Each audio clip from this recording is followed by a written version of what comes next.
আগে ভোটের দিনে 15টা মুসলমানের জীবন গেছে, এ সহজ ব্যাপার?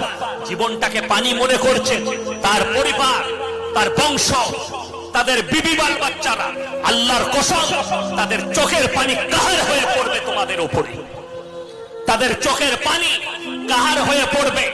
মাজলুমের দোয়াকে আল্লাহ শুনে নেয়, এটা কারো জানা নেই। এটা যদি জানতে হয়, এটা যদি বুঝতে হয়, যারা 34 বছর রাজত্ব করেছিল তাদের কাছে জিজ্ঞেস করো। যারা নিজেদিকে মনে করেছিল আমরা গড, যারা নিজেদিকে মনে করেছিল আমরা পূবকে পশ্চিম করতে পারি, আল্লাহ 34 দিনে তাদের রাজত্ব শেষ করেছে। ফেরাউনের মতো জালিম বাদশার রাজত্বকে শেষ করেছে। কারুনের মতো, হামানের মতো বাদশার রাজত্বকে আল্লাহ শেষ করেছে। আপনি কি করে ভাবছেন আপনার রাজত্ব কায়েম থাকবে? আপনি মরবেন না?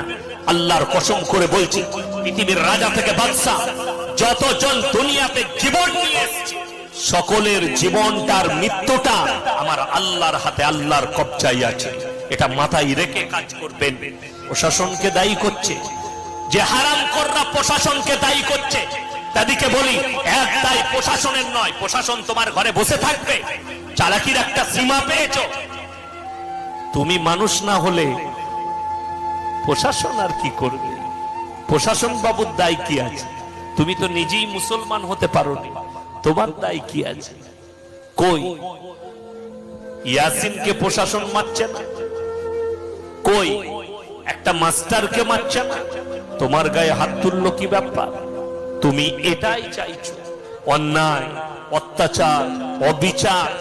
ইসলামে এগুলো একটাও নেই। আমার মুসলমান ভাই, আমার দিন দরদি ভাই, আপনাদিকে অনুরোধ করে যাব, আমি আপনাদিকে একটা একটা করে শোনাবো যে মুসলমান কিভাবে ঈমান হারা হচ্ছে, এদের ঈমান গুলোকে দিয়ে কিভাবে খেলা করা হচ্ছে। আপনি অনুভব করতে পারবেন না যে কিভাবে আপনাদের ঈমান গুলোকে নিয়ে খেলছে কে। আপনাদেরকে সামান্য ক্লু দিই, আপনি এখন যে কোনো ডাক্তারের কাছে যাবেন, শুনেন আপনার ঈমান কিভাবে নষ্ট হয়েছে।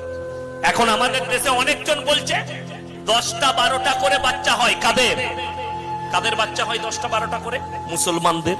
কে বলছে? কিছু বেঈমান নেমক হারাম বলছে মুসলমানদের 10-12টা করে বাচ্চা হয়। আপনাদেরকে অনুরোধ করছি, এখন কিন্তু আর কোনো মেয়ের 10-12টা বাচ্চা হয়? কথা বলেন, হয়? দুটোর বেশি নাই।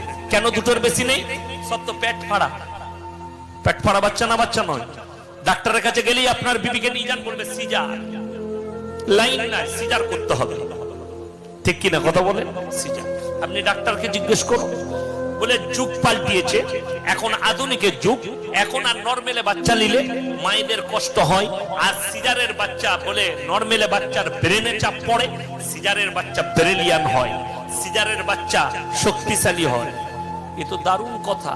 আমি একটা জলসাই বলেছি, আবার বলে যাচ্ছি, সিজারের বাচ্চা যদি ব্রেলিয়ান হয় ডাক্তার সাহেব, তাহলে ছাগলগুলোকে সিজার করুন, পাঁঠাগুলোর একটু বুদ্ধি হবে।